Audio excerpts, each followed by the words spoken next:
Hi. People tend to know me as either a writer or an artist, and often seem surprised to hear that I'm both.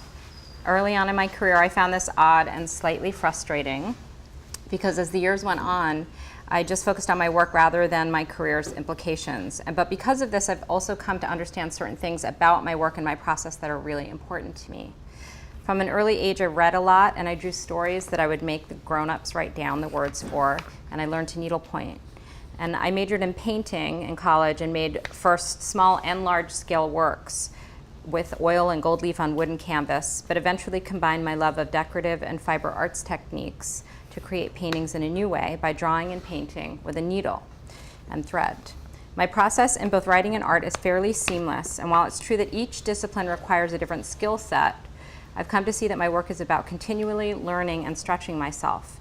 It's a process, and it's a spiral-like creative process in which I go from reading to drawing to writing to gardening, beach combing and foraging, and then sometimes embroidery or sewing my own clothes at the end of the day. Throughout the day, each action informs the processes of both practices and moves them along. I like to think of my works as paintings and objects rather than as tapestries and sculptures. There's really no boundary for me in terms of material and techniques. I might weave my own ground for a hanging work or use existing fabric, and it might be stretched over wood frames or hung with pins or hung from the ceiling like a veil. I'm informed by 17th to 19th century naturalist drawings, folk art traditions, costuming and dance performance, and environmental and architectural factors, specifically the fragility of endangered environments and vanishing historical sites. I love that fiber art techniques seem to automatically address the historical tradition of creating practical yet beautiful works and the themes of women's work. And here's, I'll just say, this is Grey Gardens, and what you last saw was the beginning of a study I was doing of dormant clematis that was taken from the garden on the last day that you were allowed to go to the house before it was sold. And then this was the process to get from this to the next one. Fiber arts processes are at once tedious, time-consuming, and physically demanding, as well as a symbol of feminine self-worth. And I address these themes directly in some political art that I showed this year, and also in a 2016 installation in the Sag Harbor Whaling Museum, doing a piece called Women's Work, which had to do with 19th century work that women did in Sag Harbor, basically boiled down to prostitution and needlework. I use a combination of textiles, brushwork, collage, ink, embroidery, and weaving and knitting in my work, and reusing and repurposing anything forms the bulk of my materials, even the weather-blown petals of fabric funeral arrangements on grave sites, which is what those are. I collect objects and create studies of them as a Victorian naturalist would. And sometimes the narrative is allowed to develop organically from textures and images on existing textiles, or from scraps of lace and applique, or crocheted strands, and other times a set mythos is constructed. I use studies on paper I've done of various subjects or parts that have been cut from other works because they didn't end up working, or I didn't think that they worked in that piece, and I transfer them in segments onto larger works. And I like that it's difficult for the viewer to figure out how I go about doing these. This is a work on paper with muslin and embroidery and ink. In more recent years, I've created installations that respond to existing environmental predicaments, such as a fish kill. On Mary Mattingly's Wetland, which was a self-sustaining barge that was docked on the Long Wharf in Sag Harbor as part of the Parish Museum's Radical Seafaring exhibition, I created and installed Canopy of Protection, which was a work. Over the course of one day, a sun and wind canopy was sewn and installed entirely from materials a 19th century sailor would have on hand: cotton duct and canvas, twine, no screws, nails, staples, etc. It was embellished with strips of salvaged silk, locally spun wool, and a 19th century handkerchief that I embroidered with the word fragile because of our waterways. It actually survived a severe storm that night and is still on wetland to this day. In October of 2016, I mounted with Shelter Island ceramicist Laura Lemuscio Beach House, which was a guerrilla installation at a house on Dune Road in Bridgehampton.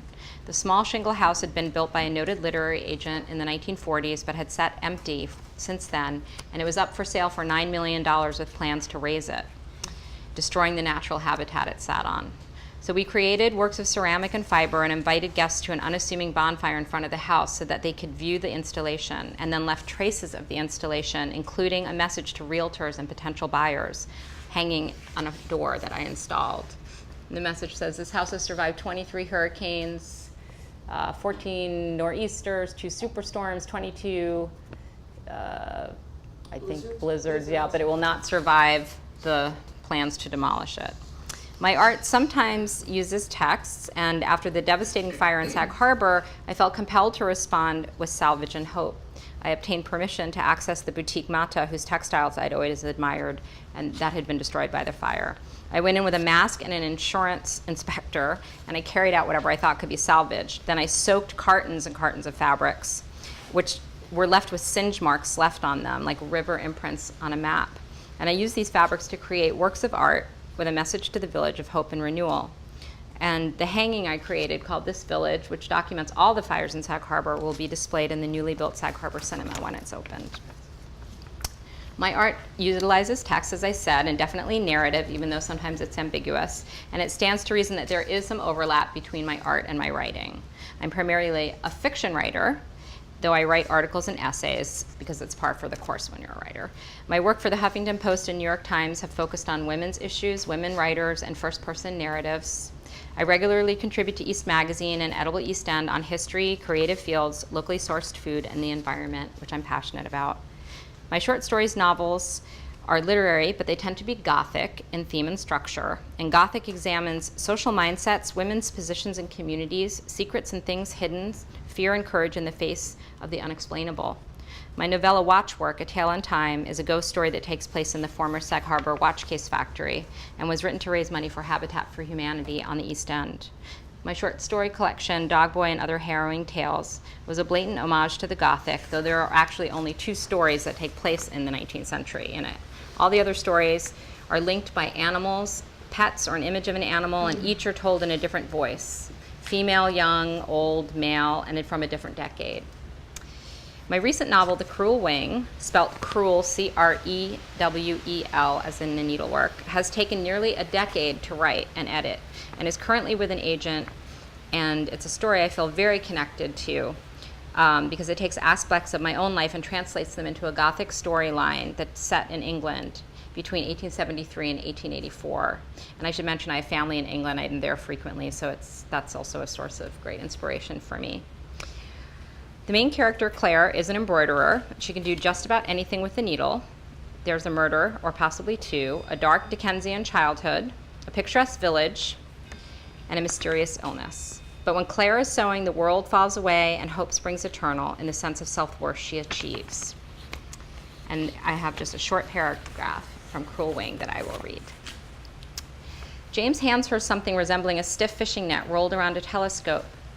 It was inside the drawer of the table, he says. Claire knows what it is immediately. Perfectly rigid, the thing must have been lying around in the drawer for ages, as though a long-forgotten shroud in a crypt. She opens it up, and 2 half skeins of colored floss fall out. There is stitching in the middle of the mesh where someone once began creating flowers, the kind Mother had taught her to make. It's needlepoint, she informs him. Back up in their apartment, she unfolds the mesh, holding the corners down with 4 books, and with a pencil she adds the outline of flowers to the few that are there, repeating the pattern in 2 columns, as if the blossoms are reflecting back through a looking glass. She sets to needlepointing the old skeins of floss until the light fades in the sky. She studies the difference between what she's worked and what has been created by some unknown hand years before, as if by some disembodied spectral limb. Her needle is slightly thick, stretching each square of the mesh just a fraction. Women fuss over swaddling in this way, and here's a thought: her irrepressible little sister under the rule of a screaming babe. Is Meg knitting something now frantically before the baby comes and winter's chill arrives? Will she even know how? Mother had only just taught Claire to sew before she died, and it was Claire who should have taught Med. With a kind of horror filling her chest, her needle poised midair, Claire realizes this now, years too late. Thank you.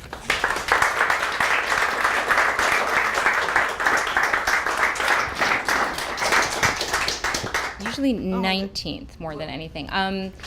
Well, because I actually have come to realize that we're in a time period right now in our current society with wealth inequality and the way women are treated in the healthcare system that, I always read 19th century literature growing up. I was really drawn to it. And part of that is because I had an illness that was misdiagnosed for years, and I sort of went through a system that was clearly starting to mimic how women were treated very commonly in the 18th and 19th century. And I found that really shocking, and I find it shocking now that we're kind of returning back to that in some way. And so I find it's a really interesting thing to remind people and be able to delve into the past and make it still relevant for now, which it seems to sort of obviously be. That's great. Anyone else? I have a question. Yes. When you took over that house and did the exhibit there, did Yeah. you have to get permission? No, it was a guerrilla exhibit. We looked it up to see who owned it, and it was owned by a Fox News consultant who lived in New Jersey who had never been to the house. And that made me feel fine about not telling him. And so we mounted it in secret, and we actually created an anonymous email that we sent out to the press so that they knew that it was happening. And we actually got quite a lot of coverage, including on the cover of a major national real estate magazine. And we were fully expecting to get arrested, to be perfectly honest. We were like waiting for them to come, and no one did. And so it was great. And lots of people came, and some articles were written about it. And the house is still there. No one has bought it yet. So funny. Yeah, that's amazing. So we'll see. Cross fingers. Maybe someone will feel some sort of attachment to it the way we did. Yeah. All right. Well, thank you. Thanks.